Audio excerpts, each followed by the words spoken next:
apparently I've triggered Brett Favre, the three-time MVP and Super Bowl champion, not to mention the Hall of Famer. And to be honest with you, I am and was at least a fan of the old Brett Favre, or rather the young Brett Favre that was an NFL quarterback, not this old geezer who has started to make his entire life to be about get off my backyard, you liberal, and has tied everything in his life towards MAGA. He's gone down the descent and the decline of MAGAism. Everything in Brett Favre's life right now is about being anti-woke, anti-DEI. And if you pause and ask yourself the question of why, well, then it starts to make a lot of sense. Whenever men get in trouble, either with their wives or with the law, they know that there's one place they can go and still be accepted, and that's MAGA. Now, I'm going to share the tweet with you. And again, it's not so much about the tweet as much as it is the strategy. It's not so much about Brett Favre blocking me as much as it is you needing to get this technique down.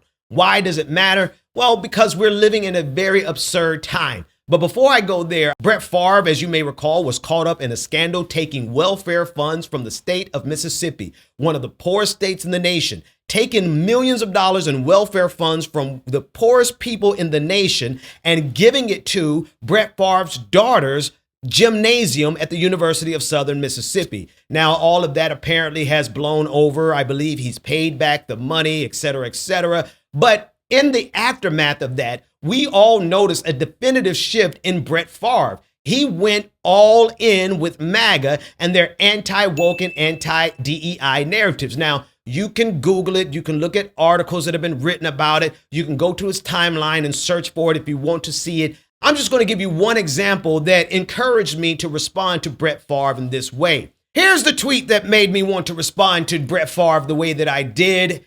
The day after the Sugar Bowl, Brett Favre took to Twitter to say this, quote, "I heard there was no televised national anthem for Sugar Bowl yesterday. Instead, a DEI message by Allstate CEO, woke is a joke." I mean, he got a 2-for-1 in here. Second of all, listen, he didn't even see the ad himself. He simply heard about it and said, here's a chance for me to go and get 8.9 million views on Twitter attacking wokeness, attacking DEI.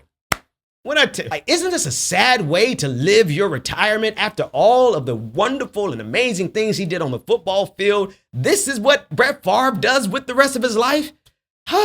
Now, before I give you the tweet that made him block me, which is not really a big deal, I don't want to oversell it or overhype it. It really was not that impressive of a tweet, which is why I'm surprised he blocked me. But what I did is what matters. It's a technique that we need to start employing against every single person who cries about DEI. Underneath the argument against DEI is an absurdity, and we need to expose that absurdity like this.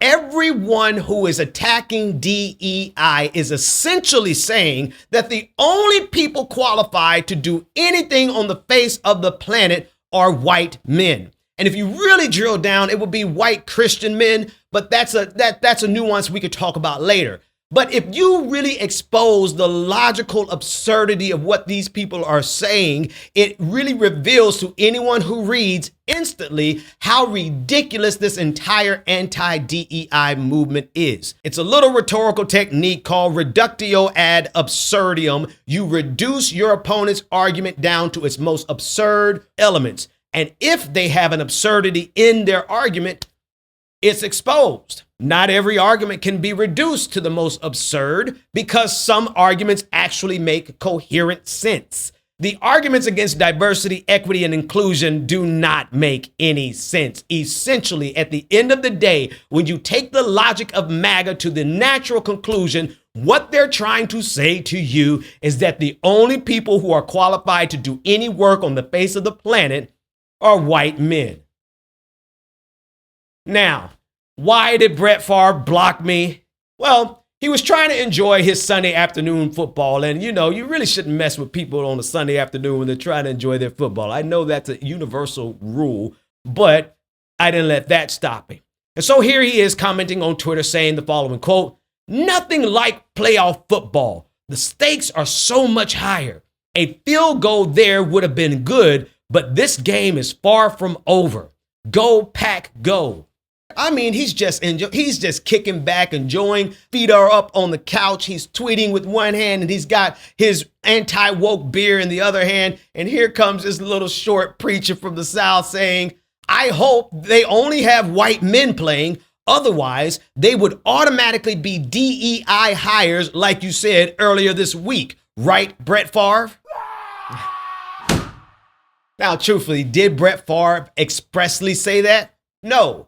But what Brett Favre is doing is contributing to a national conversation that is saying that. And so I take the logical absurdity and I lay it at his feet and make him have to answer for the logic that he is spreading with his platform, with his influence, attacking everything that is diverse, everything that is involving equity, and everything that involves inclusion. He's waging his war on woke, as I think is a requirement for anyone who wants to get that cover that MAGA provides. You know, if you go into MAGA, if you serve MAGA, they will make sure that you always get out of trouble. You'll never be responsible for anything. You can get away with any crime. Ask Donald Trump. You can get away with any crime. Ask Matt Gaetz. You can get away with anything. But here's what you have to do. You have to attack blackness. You have to attack wokeness. You have to attack diversity. You have to attack everything they tell you to attack. And Brett Favre has participated in this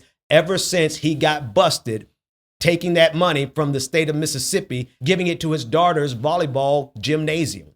And again, I think he paid it back, if I'm not mistaken. So I don't want you to come after me and sue me like you sued everybody else, Brett Favre.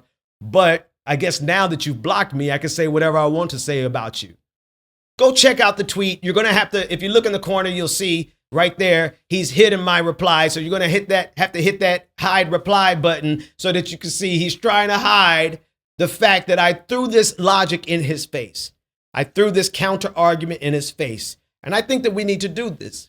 I think every time you see someone attacking diversity, equity, and inclusion, you reduce their argument to the absurdity that it is, that the subtext of what they're saying is loud and clear. You don't think anybody's qualified to do anything but white people in this country, do you, Brett Favre? That's what I hear every time I hear you say something about anti-DEI. Be sure to share, like, and subscribe to this channel. We're on our path towards 200,000. Can you help us get there?